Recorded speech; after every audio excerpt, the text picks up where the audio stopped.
Bonjour, bonjour. Je vous salue tous dans le nom précieux de notre Seigneur Jésus-Christ de Nazareth. Ce matin, Dieu nous a fait la grâce de nous réveiller en bonne santé. Nous allons partager le pain de vie, le pain de vie qui est la parole de Dieu. Et Dieu a orienté mon esprit dans un passage vraiment intéressant.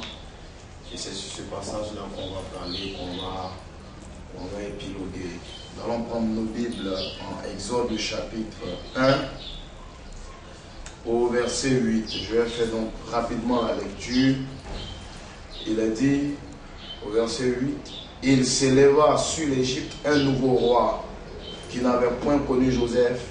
Il dit à son peuple, voilà les enfants d'Israël qui forment un peuple plus nombreux et plus puissant que nous. Allons, montrons-nous habiles à son égard, empêchons qu'il ne s'accroisse et qu'il survienne une guerre, ou bien, et que s'il survient une guerre, il ne se joigne à nos ennemis pour nous combattre et sortir ensuite du pays. Et l'on établit sur lui des chefs de corvée afin de l'accabler de travaux pénibles. C'est ainsi qu'il bâtit les villes de Pithom, de Ramsès, pour servir de magasin à Pharaon. Mais plus on l'accablait, plus il multipliait et s'accroissait. Et l'on prit en aversion les enfants d'Israël. Alors les Égyptiens réduisirent les enfants d'Israël à une dure servitude. Au verset 14, il leur rendit la vie amère par des rudes travaux en argile et en briques et par tous les ouvrages des champs. Et c'était avec cruauté qu'il leur imposait toutes ces charges. Le roi d'Égypte parla aussi aux sages-femmes des Hébreux, nommées l'une Shifra et l'autre Pua. Donc si c'est un garçon, faites-le mourir. Si c'est une fille, laissez-la vivre. Mais les sages-femmes craignirent Dieu et ne firent point ce que leur avait dit le roi d'Égypte. Elles laissaient vivre les enfants. Le roi d'Égypte appela les sages-femmes et leur dit, pourquoi agissez-vous ainsi? Et avez-vous laissé les enfants vivre? Et avez-vous laissé vivre les enfants? Les sages-femmes répondirent à Pharaon, c'est que les femmes des Hébreux ne sont pas comme les femmes égyptiennes. Elles sont vigoureuses et accouchent avant même l'arrivée de la sage-femme. Dieu fit du bien aux sages-femmes et le peuple multiplia et devint très nombreux. Parce que les sages-femmes avaient eu la crainte de Dieu, Dieu fit prospérer leur maison. Amen. Que la parole soit bénie. Donc comme je vous disais, ce matin Dieu a orienté mon esprit prophétique dans ce passage. Parce que c'est un passage qui renferme beaucoup de révélations, qui renferme beaucoup de bonnes choses. Et je crois que cette exhortation d'une demi-heure te fera du bien. C'est un passage que plein de chrétiens ont déjà lu. Je dirais même que la majorité des chrétiens ont déjà lu, parce que c'est le deuxième livre du Pentateuque, c'est donc le deuxième livre de la Bible. Quand on parle de Genèse, on parle automatiquement d'Exode. Et tout le monde connaît l'histoire du peuple d'Israël. Mais ce qui m'impressionne dans ce verset, dans ce passage-là, dans cette portion des Écritures, c'est que la Bible dit au verset 8 qu'il survint, je vais reprendre le verset 8, il se leva sur l'Égypte un nouveau roi qui ne connaissait pas Joseph.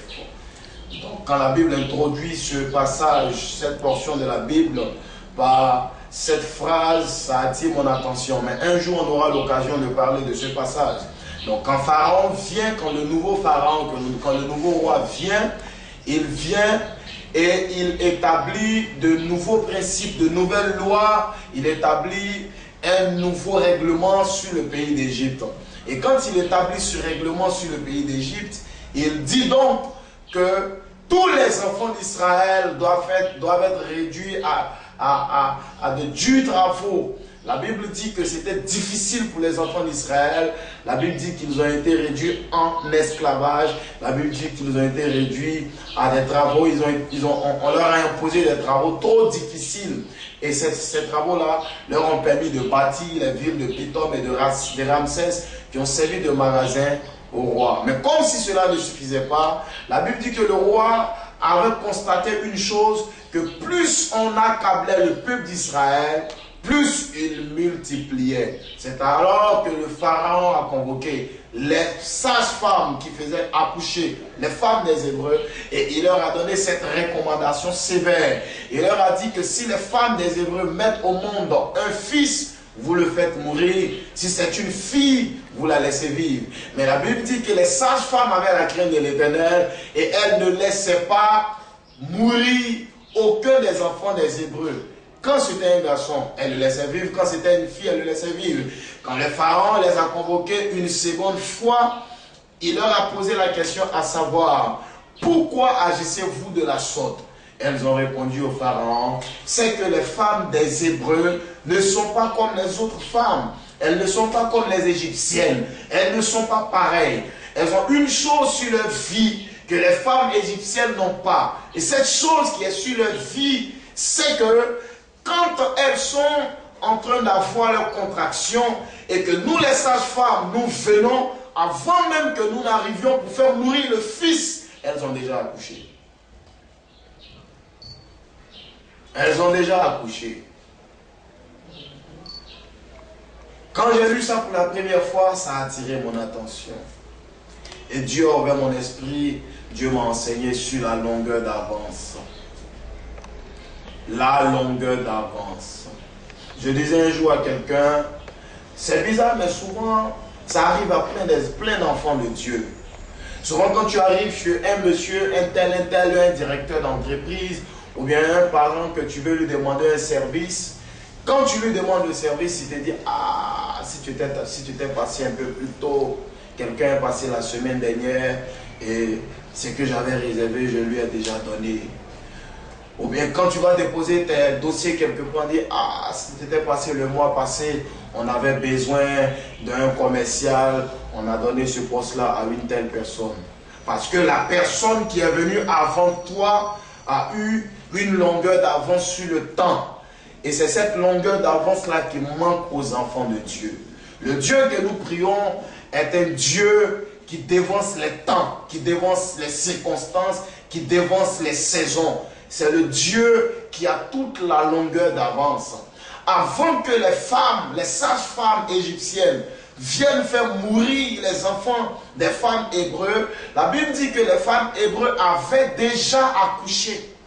Avant que le diable n'ait à l'esprit, avant que le diable n'ait à projet, ou bien n'ait le projet de te faire échouer, Dieu te fait dévancer son projet et il te fait réussir ce que tu avais décidé d'entreprendre. C'est pourquoi avant qu'Hérode ne signe le décret, qu'on fasse mourir tous les enfants qui avaient l'âge de Jésus, la Bible dit qu'un ange s'est révélé au père de Jésus pour lui dire, prends l'enfant, sa mère, et quittez le territoire, allez-y en Égypte. Parce que Dieu avait mis sur Joseph le mystère, l'ombre, l'esprit de la longueur d'avance. Donc avant qu'un malheur n'arrive, avant qu'une programmation, avant qu'un décret satanique ne soit mis en exécution, Dieu lui-même dévance. Parce que Dieu est le maître des temps et des circonstances. Il voit toutes choses. Donc avant qu'une situation calamiteuse ne t'arrive, ou bien avant que quelqu'un n'aille choper ta place quelque part, Dieu t'accorde le mystère, ou bien Dieu te donne l'esprit de la longueur d'avance pour que tu sois au bon endroit et au bon moment. C'est pourquoi les femmes des enfants d'Israël, les femmes des Hébreux avaient su l'esprit de la longueur d'avance. Avant qu'on ne vienne tuer leurs enfants, elles avaient déjà enfanté. Donc l'enfant ne venait que surprendre le décret du roi. Et beaucoup de gens doivent le savoir. Beaucoup d'enfants de Dieu doivent marcher dans cet esprit. Beaucoup d'enfants de Dieu doivent marcher dans cette mentalité. Dans quelques passages de la Bible dit que Marie se retrouvait enceinte. Ça veut dire que avant même que le diable n'ait à cœur, n'ait le projet de faire avorter l'enfant, Marie avait déjà conçu. Ou bien même avant que le diable n'ait le projet de la rendre stérile, elle s'est retrouvée enceinte. Ça veut dire qu'elle-même, Marie, ne s'attendait pas à ça. Mais Dieu lui a donné l'esprit de la longueur d'avance. C'est pourquoi je dis toujours aux gens Dieu savait que les frères de Joseph allaient le jeter dans le puits. Avant qu'on le jette dans le puits, Dieu avait déjà enlevé l'eau dans le puits. Parce que Dieu est le Dieu de la longueur d'avance. Il est le Dieu qui te dévance et qui prépare toutes choses avant ton arrivée. Il est le Dieu qui arrive dans le lieu, dans l'entreprise. Il est le Dieu qui arrive dans le cœur du directeur de l'entreprise. Il est le Dieu qui arrive dans le rendez-vous, dans le lieu du rendez-vous d'affaires avant toi. Et il prépare toutes choses pour toi avant que tu n'arrives. C'est pourquoi tout ce que tu fais surprend le diable. Parce que si le diable voit et il pressent, il peut se manifester, il peut remuer sa queue. Mais quand Dieu l'a déjà dévancé, il ne peut rien faire. C'est pourquoi la Bible dit que quand Jonas était dans le bateau et que les gens l'ont jeté, il fut recueilli par un poisson géant que l'Éternel avait déjà préparé. Dieu l'avait déjà dévancé.